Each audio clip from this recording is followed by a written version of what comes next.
Don't Fret is an upcoming Mascot horror game being created by none other than Rockit Music, one of the most successful nerdcore musicians on YouTube. This game immediately caught my interest when it was announced, because as it was being led by a known Mascot horror-focused musician, this game is conceptually entirely centered around music. I have been pretty open about how music is a much bigger passion of mine than video games, but of course this channel has been all about indie horror games for a few years, so I've always tried my best to find ways to talk about music while sticking true to the theme of the channel, ranking nerdcore songs, analyzing FNAF songs, talking about songs within horror games. So therefore, a Mascot horror game made based purely on the love for the genre and a love for music is just far too good to pass up.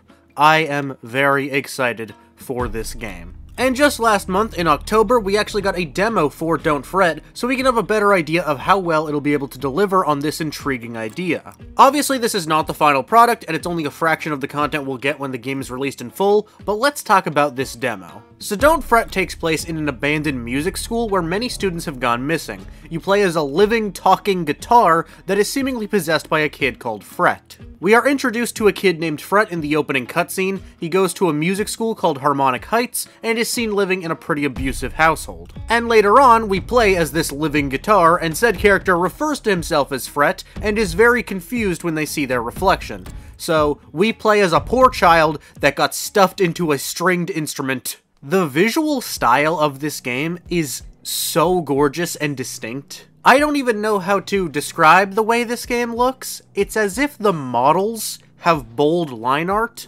I don't even know what that means, but that's what it looks like. Every single individual object just pops out. Everything is so vibrant and lively, even though most of the environments are dark and clearly run down. And the many artistic choices made in making this a fantastical music school is just so goddamn cool. One of the first major reveals of this game was an antagonist with the head of a cassette tape, and it's such a simple idea, but I love the character so much. The conductor is a cute and intriguing little character, and I just love the idea, as silly as it is, of taking the Mascot horror trope of victims possessing an inanimate object and making it so they possess musical instruments. If you just told me that idea on paper, I'd probably call you an idiot, but now that I see this silly little guitar creature and the legitimate horrors of this game, I love it. I love the sheer amount of instruments around the place that you can interact with, all of which play a little jingle when you do so. There's also cassettes around the map that you can put in various cassette players, and all of them are original songs made for the game. Don't wanna hurt you, don't wanna make you scream. The word you can still get away clean. We had a contract, you made a deal with me. Don't make this harder than it has to be. This is so exciting to me. We've seen a rise in songs being incorporated into indie horror games. I even made a little video about it, which could legitimately get a pretty thorough second part at this point, with games like FNAF Into the Pit and Finding Frankie. But the fact that this game is being made by a nerdcore artist and will have the support of other musicians alike, and the game will have frequent and consistent songs just for the sake of being charming Easter eggs, is amazing. What surprised me the most about the Don't Fret demo, though, is that it is actually decently scary. It employs a lot of tactics that most other horror games do, but for one reason or another they're much more effective. The tactics are the same old, something randomly breaking, children crying, a figure or character just dying what looks like a disgusting death. But the timing and quality of these scares were enough to catch me off guard more than most games in the genre manage to. As far as the mechanics go, they're not all that stand out as of now, but they definitely kept me engaged throughout the demo. There's a lot of typical walking sim material. You walk around an area looking for something to progress, you find it, bring it to its designated area, a little something happens, and then you move on. That is most of what there is right now, but that's honestly okay because the aesthetic, art direction, and the direction of the concept is enough to make that enjoyable. But there are some neat mechanics and a couple really cool moments. There's a short sequence in one of the classrooms that teaches music theory where you get locked in the room and you need to play a piece on the piano to escape. You need to actually read the sheet music to play the correct notes to be freed. There is a cheat sheet on the chalkboard that tells you how to read the sheet music.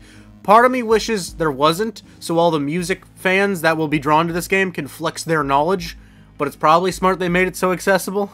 After this little puzzle is when the aforementioned figure/person dying a disgusting death happens. Also after the piano puzzle, you get an actual method of defense. You get a light that acts as both a flashlight as well as a way to stun enemies. One of my favorite moments that's towards the end of the demo, it's kind of the main conclusion of it, is when you find an antenna that's used to fix a boombox from the very start of the area, and the boombox plays news coverage of the disappearances at Harmonic Heights. This audio is really interesting and disturbing on its own, but what I really like about this from a gameplay perspective is that the radio station number is randomized, and that is the code to the door to progress to the next area. I just think that's a great way of doing that type of puzzle. After this moment, we meet our first and so far only active threat, a childlike antagonist that seems to have a face made out of torn up sheet music. This character will always follow you and kills you if you let them get too close. Thankfully, you have your handy light that can stun them, so they're not too much trouble. You need to evade this creature using your stun gun to keep them back, reach the door that requires a code, put in the code that you get from the boombox, and then you're safe. Once you're free, you meet the friendly conductor once again, who warns you about the next enemy approaching. This enemy is the big cassette tape-headed bitch that we are once again teased with, because this is where the demo ends. I cannot understate how excited I am for Don't Fret. It is definitely my most anticipated indie horror title now that Finding Frankie is out. I have no complaints really with this demo. I guess I would argue the voice acting is awkward at points. I think some of it could use either some re-recordings or even recastings, but it's honestly a minuscule issue. Oh yeah, and a really funny detail is that on the main menu where they have the X logo, formerly Twitter of course, they have a square logo that doesn't fully fill up the circle on the main menu, so you can see like the edges of it. It looks really funny. So yeah, like I said, not a lot of complaints. This is such a fun idea for a Mascot horror game that is being done so well, and the person behind it, Rockit Music, one, has a track record of making some pretty big bangers, but also seems so passionate about the project. They have a whole channel about the game, about the new devs team, and they just seem so excited, so I'm really happy for them, and all I want is more of this game. So the fact that I am going to get more of it is very exciting. This is just a demo, so none of my feelings on Don't Fret are final, but as far as this demo goes, I am genuinely feeling an 8.5 to a 9 out of 10. That's going to be all from me. Go check out the demo for free if you haven't, and I'll see you guys later.